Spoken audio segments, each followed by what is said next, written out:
And particularly being in Windsor, for me, she loved it here. She spent most of her time here. Showing you around today is very much a case I'm trying to make sure. Hello, royal enthusiasts. Pull up a chair, take a deep breath, and prepare to step into a moment that has the palace corridors buzzing and the entire world holding its breath. Imagine the sprawling majesty of Windsor Castle beneath a crisp October sky. The leaves brushed in tones of amber, rust, and gold, swirling in the breeze like fragments of history themselves. The air feels heavier than usual, charged with something that can't quite be named. A whisper of destiny, an echo of transition. At the heart of it all stands Prince William, not merely as the heir apparent, but as the unspoken steward of the monarchy's unfolding future. His movements that day weren't just ceremonial gestures. They were signals, deliberate, composed, and deeply symbolic. Every glance, every step hinted at an invisible orchestration of legacy, power, and purpose. It's October 2025, a time that feels like the quiet dawn of a new era. And what unfolded only days ago at Windsor could easily be mistaken for the opening act of a royal revolution, one not of rebellion, but of renewal.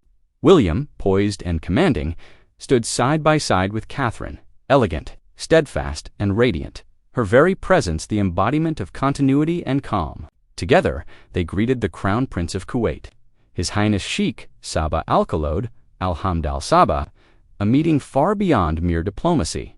This was not routine protocol. This was a performance written in the language of subtle power, a passing of rhythm, not title, from one monarch to the next.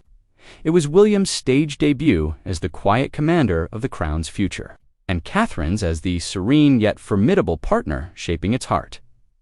For months, questions have rippled beneath the polished surface of royal life, questions whispered in palace halls and shouted in tabloid headlines. Who truly leads the monarchy now? How much longer can King Charles bear the weight of his reign? And when the moment comes, will William be ready? But on that particular day, amid the carefully curated formalities and regal smiles, those questions seemed to find their first answer. William stood with the calm of a man who has already accepted the inevitable. The torch is no longer just within reach. It is already in his grasp, the way he greeted his guest, the firmness of his handshake, the quiet authority in his tone. None of it accidental. These were the gestures of a man stepping fully into his destiny. And Catherine, standing beside him with her trademark poise, embodied the kind of effortless elegance that has come to define the modern monarchy. Together, they were not just symbols of continuity. They were the architects of a transition happening in plain sight. Now, let's not mistake this for ordinary ceremony. For those who understand royal language, the posture, the presence, the unspoken timing, this was something else entirely. Behind the smiles and photo ops, Windsor was quietly hosting a declaration of succession. Dressed as diplomacy, King Charles III, a monarch of quiet conviction and environmental crusades, has faced challenges that no crown could defend against. His health, long the subject of speculation, has been openly tested. The world knows now of his ongoing cancer treatments and the delicate balance the palace must maintain between showing stability and signaling. Change.Palace insiders have whispered of a soft transition, that phrase now floating through newsrooms and evening broadcasts, hinting that power, while not formally passed, has already begun to shift. And then came this Windsor gathering, the kind of event where every gesture carries centuries of subtext. When William took his place as official host, not Charles, it wasn't just scheduling convenience. It was choreography, a message written between the lines. The next king was not only ready, he was already leading. Catherine's role in all this cannot be overstated. At that Windsor moment, her elegance wasn't just aesthetic, it was tactical. Every tilt of her head, every serene smile radiated quiet confidence. Her strength, subtle yet unshakable, anchors William's transformation, where past consorts supported from the shadows. Catherine commands from beside him, redefining what partnership looks like on the modern royal stage, and as if on cue, the story didn't end at Windsor's gates. Hours later, Kensington Palace released a video, raw, unfiltered, and disarmingly human. William and Catherine spoke directly to the public, their tone intimate yet deliberate, peeling back the veil just enough to show a monarchy no longer distant, but relatable. Their words hinted at a future already being lived. William's kingship, once an abstract future, now feels like an inevitability racing toward the present. The tone of the video, candid, emotional, and self-assured, wasn't accidental either. It was the soft launch of a new reign, cloaked in transparency and authenticity, a deliberate contrast to the guarded mystique of generations past. The public felt it. The world felt it, even within palace walls. Aides reportedly exchanged glances that said everything words could not. The shift has begun. This isn't idle rumor. This is the monarchy in motion, adjusting its axis as the twilight of one reign fades and the dawn of another rises. William isn't merely performing duties.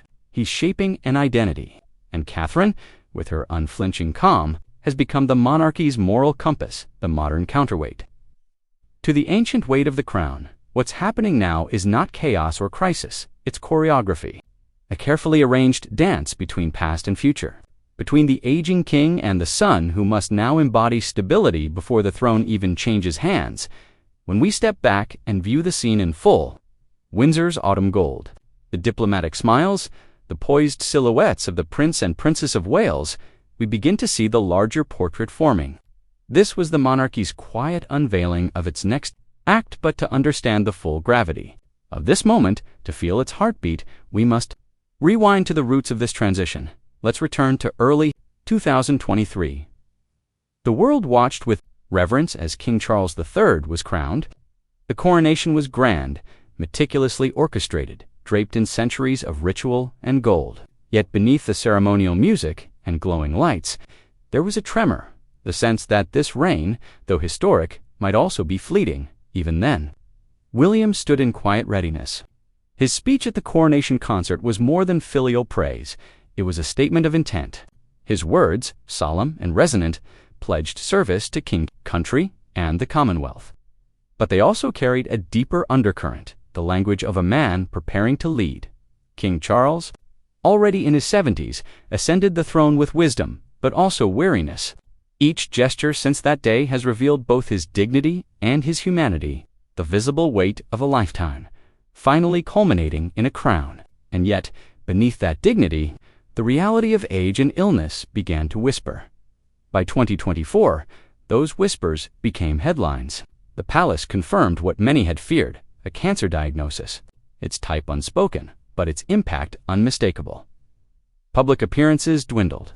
The king's presence became a mixture of pre-recorded messages and controlled symbolic outings. But behind the palace walls, the gears of transition turned faster. Enter Prince William, a man now balancing tradition with reform, preparing not only to inherit a throne, but to redefine what monarchy means in the 21st century. Insiders described evenings at Adelaide Cottage, where strategy meetings stretched late into the night, William at his desk, surrounded by folders and briefings. Catherine moving quietly in the background, a calm force of focus and grace. Together, they're not just reacting to history, they're designing it. This isn't a story of sudden change, it's a structure built carefully, layer by layer. A monarchy, evolving, not breaking. And then came the summer of 2025, the Commonwealth Summit. Father and son stood side by side, their speeches crafted with deliberate symmetry. Each phrase chosen with care, each glance between them carrying the unspoken truth. The crown, though not yet passed, was already leaning forward. By then, William's portfolio had stretched far beyond ceremony. He was handling matters of foreign affairs, defense briefings, and environmental strategy areas that once belonged solely to the sovereign. His shadow now runs alongside his father's crown, and Catherine, ever the emblem of quiet power, has evolved with him, no longer simply the consort in the background. She's now his confidant-in-chief, his silent strategist, and the human face of the monarchy's modern revival. This, Royal Watchers, is not just a chapter in royal history. It is the rehearsal for a reign already unfolding, a dynasty renewing itself before our eyes. And Windsor, that crisp October day, will one day be remembered as the moment it all began. Recovery in 2024 forged a resilience that now defines every stride Prince William takes. What began as private endurance has become public strength, a quiet steel that glimmers beneath the composure. Together, William and Catherine have evolved into the monarchy's forward guard, navigating the tides of diplomacy, duty, and destiny with precision that once rested solely on King Charles's shoulders. Yet what makes this transition truly mesmerizing isn't merely the scope of their duties, but the pulse of humanity beating beneath the ritual. The royal facade, for all its grandeur, now breathes with something far more intimate: devotion, responsibility, and the subtle ache of inheritance. Insiders whisper that William's growing command isn't born from obligation alone. It is driven by fierce protectiveness of the crown, of legacy, and most poignantly, of his father. He has watched Charles wrestle not just with illness, but with time itself, a monarch facing both his mortality and his mission. One former courtier confided to Vanity Fair, "Every handshake." William offers now carries the echo of Charles's lessons: duty without distance, rule with heart. And so, this Windsor moment stands not as an isolated event, but as a living chronicle of transition, a dynasty in motion, a symbolic rehearsal for a reign, quietly inevitably shifting toward the next generation. Each bow, each smile, each pause in conversation carries a sense of readiness. The monarchy is not waiting for change. It is becoming it. As the Kuwaiti Crown Prince's motorcade wound its way toward Windsor's time-worn gates, it was clear this was no ordinary courtesy visit. Beneath the fluttering standards and polished black cars lay something far more historic: William's quiet claim to the horizon of kingship. His presence radiated control, his composure unshakable. With Catherine at his side, her eyes steady, her expression serene, the message was unmistakable. The future isn't coming, it's already here. Dawn broke over Windsor that fateful September afternoon, casting a honeyed glow across the castle's ancient towers. The sunlight touched every stone as though the walls themselves understood their place in history. Prince William, at 43, walked forward with the calm assurance of a man who had trained a lifetime for this very hour. No excessive entourage, no theatrical pomp, just William, Catherine, and a small circle of trusted aides. That simplicity was deliberate. It was a statement that power does not require spectacle to command reverence. The Kuwaiti Crown Prince arrived in sleek precision, his convoy gleaming under the pale autumn light. Flags of both nations rippled proudly, symbols of alliance and trust. William extended his hand, firm, grounded, and assured. "Welcome to Windsor, Your Highness," he said, his voice low but resonant. Carrying across the courtyard like a note of destiny, protocol was flawless, yet the energy in the air told a deeper story. This was not a man standing in for the sovereign. This was the sovereign in waiting, asserting himself through the quiet dignity of competence. It was hosting with heft, monarchy as leadership, not theater. Catherine, resplendent in a cobalt blue dress that mirrored the crisp English sky, moved with effortless grace. Her curtsy was measured perfection. Her smile carried both warmth and gravitas. Years of diplomatic observation had honed her presence into an art form, every gesture precise, every word intentional. She spoke softly, yet her influence filled the space like sunlight through stained glass. Together, they projected something rarely seen: unity, intellect, and shared command. Inside, the atmosphere was electric, with formality and focus. The staff's deference, once reserved solely for Charles, now extended seamlessly toward William. Royal correspondent Rebecca English, reporting live from Windsor, noted the subtle yet unmistakable shift in tone. "It feels," she wrote, "as though the corridors themselves recognize their next king." Lunch was served in the grand reception room, a balance of British refinement and Kuwaiti warmth. Menus paired roast quail with spiced saffron rice. Silver goblets gleamed beneath portraits of monarchs past. The conversation moved fluidly from trade and sustainability to global security and philanthropy. William steered the dialogue with practiced ease, his words grounded yet forward-thinking. He referenced the Earthshot Prize, spoke passionately of renewable innovation, and emphasized Britain's role as a bridge between tradition and technology. But beneath the polished exchange lay something more powerful: a redefinition of royal diplomacy. The Kuwaiti Crown Prince, heir to one of the world's energy titans, represented the global future. And here stood William, the symbol of Britain's next chapter, ushering in an era not just of continuity, but of strategic evolution. Catherine's contribution was equally profound. She spoke on women's empowerment and early childhood advocacy. Topics close to her heart, weaving emotional resonance into the formal rhythm of statecraft. Her remarks didn't just charm, they connected. Observers described moments when William deferred to her insight, a quiet gesture of partnership that impressed even seasoned diplomats. The Kuwaiti heir was overheard remarking, "The future shines brightly here," a compliment that spread quickly through diplomatic circles. Every moment was orchestrated, yet never artificial. Palace briefings later confirmed that William personally oversaw the itinerary. From the garden strolls, where conversation drifted toward sustainability, to the formal toasts, underscoring unity and mutual respect, it wasn't performance. It was precision monarchy as modern diplomacy by afternoon. The sun dipped lower, and Windsor shimmered in the fading light. A final handshake, a final exchange of smiles, and the Kuwaiti delegation departed. Yet something intangible remained, the faint hum of authority solidifying. The castle itself seemed to exhale, as though adjusting its stance to accommodate a new weight of sovereignty. And then came the digital echo. The official Kensington Palace Instagram reel went live, sweeping drone footage of Windsor's grandeur.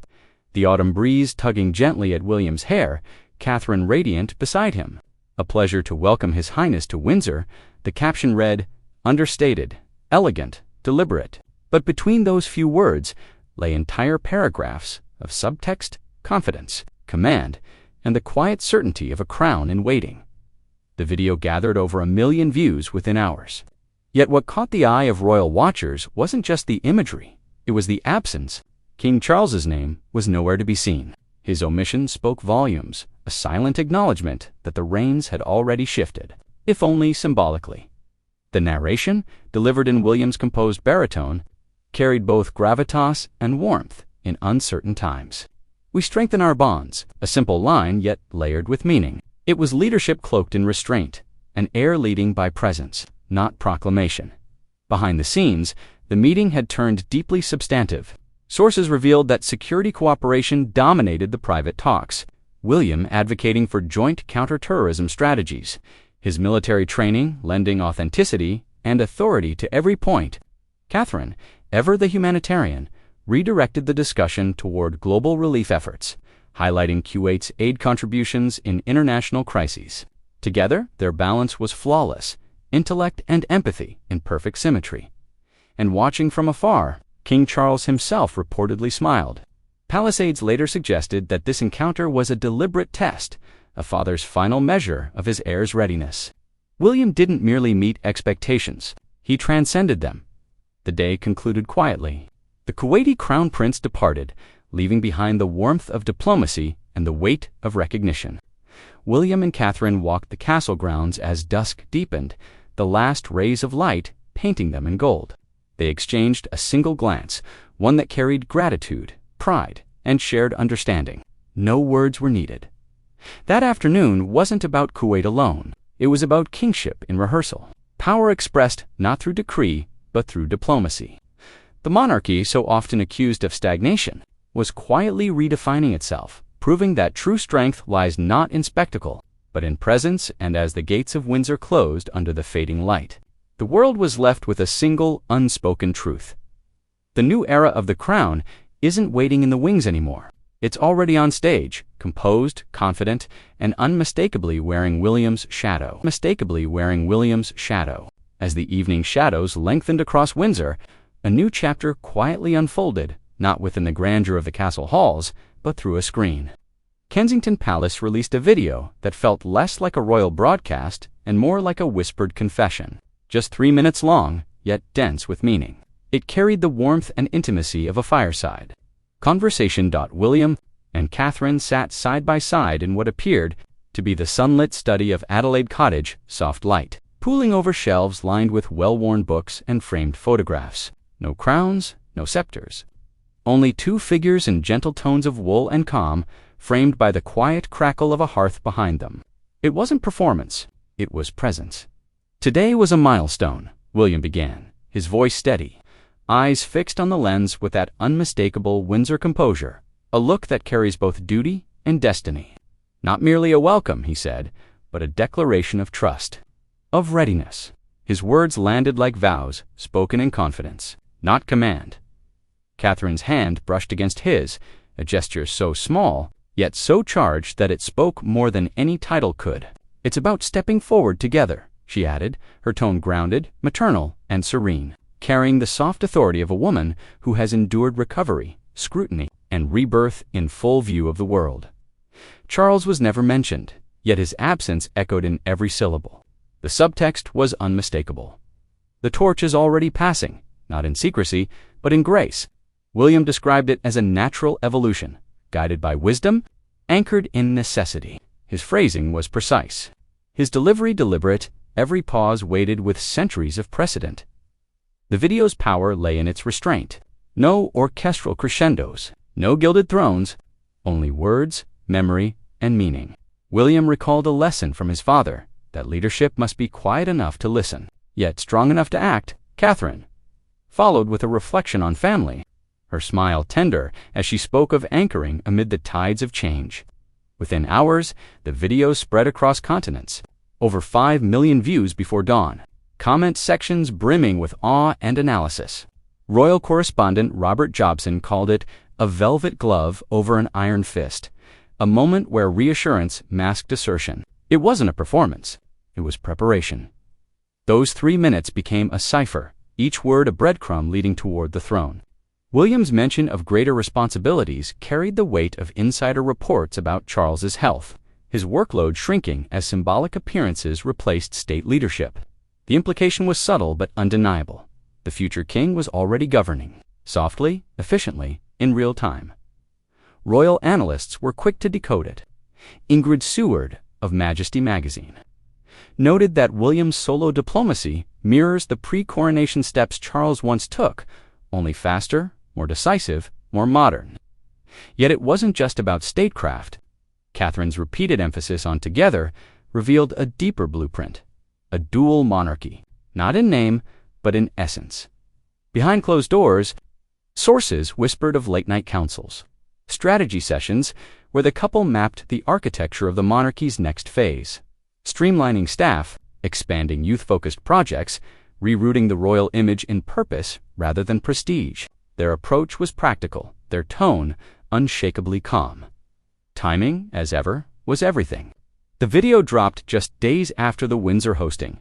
The sequence deliberate, the symbolism clear.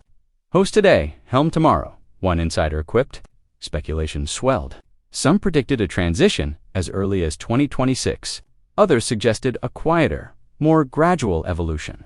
But one truth now pulsed through every analysis: readiness, as William's gaze held the camera in the video's final frame. There was something unspoken in it, not ambition, but acceptance, a calm surrender to fate's inevitability. The monarchy's next era would not burst forth in drama, but emerge in deliberate rhythm. Like dawn spreading across the battlements of Windsor, beneath all the protocol and palace choreography, the heartbeat was deeply human. William's growing authority doesn't rest on bloodline alone. It's built on fatherhood, on late-night homework with George, laughter with Charlotte, and Louis's boundless curiosity. This isn't monarchy as institution, it's monarchy as family. And that, more than any decree, redefines legacy. Catherine's gentle reminder, "We anchor amid the tide," rings as both mantra and mission. Her health journey carved strength from vulnerability, transforming pain into perspective. She embodies the evolution of royalty, resilience dressed in simplicity, empathy wrapped in elegance. What's taking shape under Windsor's watch is a monarchy reimagined leaner, more agile, guided by impact over image. William's earthshot ethos threads through everything he does: sustainability over ceremony, clarity over excess. Catherine's influence deepens it: early years initiatives, community engagement, and quiet empowerment that speaks louder than pageantry ever could. At Forest Lodge, their private sanctuary, the royal family breathes. The children ride bicycles on cobbled paths where monarchs once paraded in carriages. Lessons in humility sit alongside lessons in history. It's a portrait of normalcy, rare, deliberate, symbolic. Yet the weight of heritage is never far. Charles's own battles with duty, with the crown, with public doubt, have shaped a son who has learned compassion from conflict. William carries his father's green heart and his mother's warmth. blending their legacies into a leadership forged in balance. That's the revolution, not rebellion, but restraint. A transformation that happens in whispers, not roars. The Windsor narrative isn't breaking, it's bending gracefully toward the future. When the video faded to black, one truth gleamed brighter than the rest. This was no royal update. It was a manifesto, a quiet declaration that power will now walk hand in hand with empathy. That the throne's next occupants will not simply reign, they will relate. Catherine's poise, William's steadiness, together they signal not only readiness but redefinition. A monarchy prepared to lead by listening, to command by connecting dot, as the golden light faded beyond Windsor's towers. The world watched, not with curiosity, but with conviction. The next chapter of The Crown had already begun. And as always, the voice of the storyteller draws us closer. So what's your take? Is this the monarchy reborn, a beacon of balance in a fractured world, or a bold break that risks the throne's mystique? Drop your thoughts in the comments below. We're reading every word. Hit that like button if you're captivated by this royal rebrand, and subscribe as we follow this unfolding saga. The throne isn't coming, it's here, and its heartbeat, steady and strong, is impossible to ignore.